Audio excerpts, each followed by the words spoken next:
வணக்கம் நண்பர்களே, நான் ஈஸ்வரன் பேசுகிறேன். இப்போ சிங்கப்பூருக்கு வெளிநாடுகள்லேருந்து பல நாடுகள்லேருந்து நிறைய பேர் வராங்க வேலை செய்கிறதுக்கு. அவங்களுக்கு என்னென்னா, சம்டைம்ஸ் இந்த சிங்கப்பூரில் எப்படி பிஹேவ் பண்ணணும், என்ன மாதிரி ஒரு அன்றாட நடத்தைகள் எப்படி இருக்கணும், அதெல்லாம் அவங்களுக்கு சம்டைம்ஸ் தெரியறதில்ல. அவங்க அவங்க நாட்டில் பண்ணுற செயலை இங்கே பண்ணுறாங்க. அது கொஞ்சம் லோக்கல்காரங்களுக்கு கொஞ்சம் உறுத்தலாக இருக்குது. ஸோ அவங்க என்ன பண்ணுறாங்கன்னா, கேமரா வச்சுட்டு அலைஞ்சிட்டே இருப்பாங்கன்னு நினைக்கிறேன், இந்த மாதிரி ஏதாவது கேஸ் கிடைக்காதான்னு. ஸோ இந்த மாதிரி ஏதாவது ஒன்று அப்நார்மலாக பண்ணாங்கன்னா அதை வீடியோ எடுத்துடுறாங்க. வீடியோ எடுத்து சோஷியல் மீடியாவில் அப்லோட் பண்ணிடுறாங்க. ஸோ இது பாராட்டத்தக்க செயல் பண்ணால் அதையும் பாராட்டுறாங்க. அதே நேரம் குற்றம் கண்டுபிடிக்கிறதையும் குற்றம் கண்டுபிடிச்சு போடுறாங்க. இதில் ஒரு 4-5 நம்ம பார்ப்போம். அதாவது இந்த இதில் பாருங்கள், ஒரு பெண் குழந்தை மெக்டொனால்ட்ஸ் அதில் டேபிள் மேலே ஷூ போட்டுட்டு நிற்குது. ஸோ அது கொஞ்சம் யாருமே இங்கே விரும்ப மாட்டாங்க. இது யூனிவர்சலாக எங்கேயா இருந்தாலும் நமக்கு காமன் சென்ஸ் தான். சாப்பாடு டேபிளில் அதில் ஷூ காலோடு நிற்கலாமா அப்படின்னு நம்ம திங்க் பண்ணணும். ஆனால் அந்த பொம்பளை திங்க் பண்ணல. அவங்களுடைய தாயாரா இல்லை பணிப்பெண்ணான்னு தெரியல, அவங்க திங்க் பண்ணாமல் இருக்காங்க. அதை சில பேர் சோஷியல் மீடியாவில் கிண்டலும் பண்ணியிருக்காங்க. இது வில்லேஜ்லேருந்து வந்தவங்க அப்படின்னு கிண்டலும் பண்ணியிருக்காங்க. அப்புறம் இதில் பாருங்கள், இது இந்தியன் இல்லை, பிஆர்சி பெண் போல இருக்குது. அந்த அந்த தாயாரோ மெய்டோ தெரில, அவங்க அந்த குழந்தையை கூப்பிட்டு வராங்க. அது வெளியே ஓப்பனில் அது மலம் கழிக்குது. இது சிங்கப்பூரில் நடக்கவே நடக்காதுங்க. எவ்வளவு தான் கை குழந்தையாக இருந்தாலும் அவங்க ஓப்பனில் டெஃபிகேட் பண்ண விடவே மாட்டாங்க. ஸோ அவங்க பிஆர்சிலேருந்து வந்திருக்கணும்னு நினைக்கிறேன். அவங்க இந்த மாதிரி பண்ணியிருக்காங்க. அது நிறைய பேர் அப்ஜெக்ட் பண்ணியிருக்காங்க அதுக்கும். அது தவிர நிறைய பார்த்திங்கன்னா, இந்த எம்ஆர்டியில் போகும்போது அந்த சீட்டு காலியாக இருந்துச்சுன்னு வச்சுங்களேன், அப்போ அந்த குழந்தை அதில் ஏறி நிற்கும், ஷூ காலோடு நிற்கும்.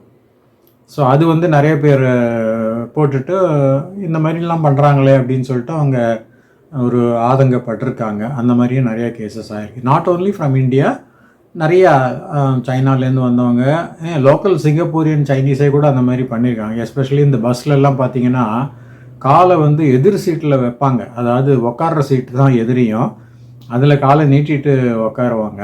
அதெல்லாமே கொஞ்சம் தவிர்க்கலாம். அவங்க இருந்தாலும் ப்ராபப்ளி அவங்க பஸ்ஸு பூரா காலியாக தானே இருக்குது, அதனால் என்ன நம்ம கொஞ்சம் ரிலாக்ஸ் பண்ணலாம் அப்படின்னு நினச்சாங்களோ என்னன்னு தெரில. ஸோ அந்த மாதிரி நடந்துகிட்ருக்கு.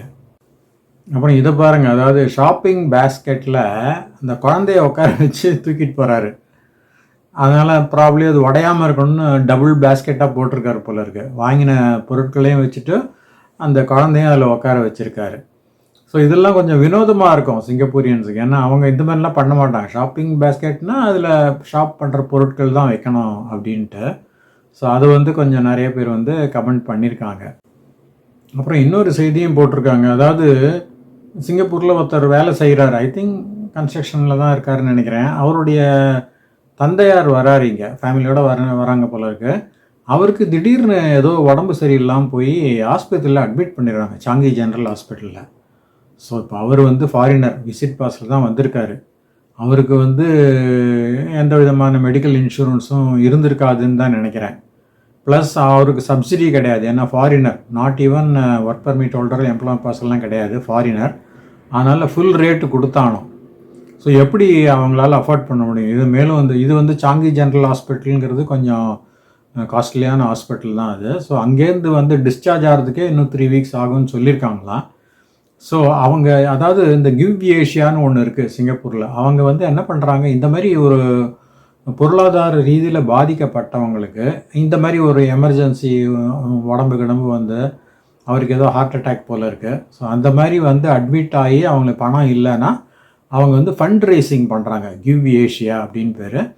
ஃபண்ட் ரைசிங் பண்ணுறாங்க. இப்போ ஒரு ஐ திங்க் ஒரு 40,000 கிட்ட ரைஸ் பண்ணியிருக்காங்கன்னு நினைக்கிறேன், $40,000. ஆனால் $120,000 வரைக்கும் டார்கெட்டாக. ஸோ அதனால் எல்லாம் அப்பப்போ பார்க்குறவங்கலாம் they can donate $10, $50, $100, whatever they can. So இதுவும் வந்திருக்கு. ஸோ இதுவும் ஒரு நல்ல விஷயந்தான் இவங்க பப்ளிசைஸ் பண்ணது. அப்புறம் இந்த வீடியோ பாருங்கள். ஒரு நபர் ஐ திங்க் இந்தியாவிலேருந்து வந்தவர்னு நினைக்கிறேன். அவர் வந்து ஒரு எம்ஆர்டிக்கு சைடில் போய் சிறுநீர் கழிக்கிறார். அவருடைய நண்பர் வந்து பின்னால் வந்து நின்று அவர்கிட்ட பேசிகிட்டு இருக்காரு. ஸோ ப்ராப்ளி எம்ஆர்டியில் எல்லாமே உங்களுக்கு அந்த டாய்லெட் இருக்கும். ஏன் அவர் டாய்லெட் யூஸ் பண்ணலன்னு தெரில. இல்லை அவங்க அந்த க்ளீனிங்னால அடைச்சி வச்சுருக்காங்களோன்னு தெரில. இவருக்கு அர்ஜென்ட்டாக வந்ததா அதுவும் தெரில. ஸோ வெளியே வந்து இவர் சிறுநீர் கழிச்சிட்ருக்காரு. ஆனால் தொடர்ந்து பாருங்கள் என்ன ஆகுதுன்னா, அவருக்கு என்ன திடீர்னு மயங்கிடுறார் போல இருக்கு. மயங்கிட்டு அப்படியே உக்காந்துடுறாரு. அங்கே ஒரு புதராக தான் இருக்குது. அந்த மயக்கம் போட்டதில் அப்படியே கீழே விழுந்துடுறாரு. அதுக்கப்புறம் அவருடைய நண்பர் வந்து அவரை தூக்கி காப்பாற்றுறாரு.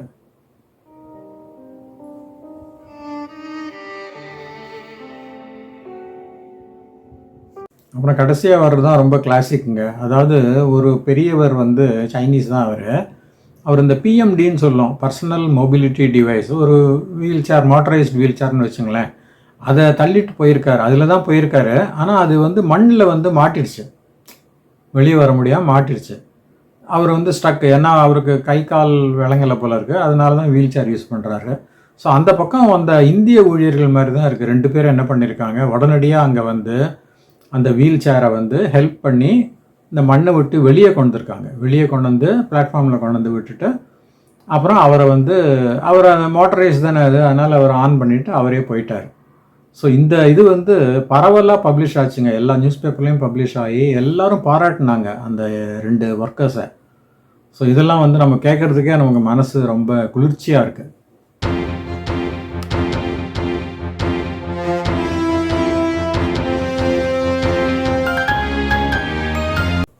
ஸோ இந்த மாதிரி நிறையா வரும். அதாவது நம்ம ட்ரெயினில் போகிறோன்னா நம்ம ஜாக்கிரதையாக இருக்கணும். ஏன்னா எவனா ஒருத்தன் கேமராவை வச்சு இல்லை ஃபோனை வச்சு ஏதாவது அப்நார்மலாக தெரிஞ்சுன்னா அது வீடியோ எடுத்துட்டு சோஷியல் மீடியாவில் போட்டு விட்ருவான். அதனால் நம்ம சும்மா கத்தி பேசின்னு இல்லை குதிச்சுன்னு இந்த மாதிரி பண்ணி போகக்கூடாது. எவனாவது வீடியோ எடுத்து போட்டான்னா நாளைக்கு வந்துடும், நம்மளுடைய ஃபோட்டோ வீடியோ எல்லாமே அதில் வந்துடும். அதனால் முடிஞ்ச வரைக்கும் நம்ம வந்து ஒரு கண்ட்ரோல்டாக இருக்கிறது நல்லது. அதுதான் நம்ம சொல்ல வரோம். மீண்டும் இன்னொரு வீடியோவில் சந்திக்கலாம். நன்றி, வணக்கம்.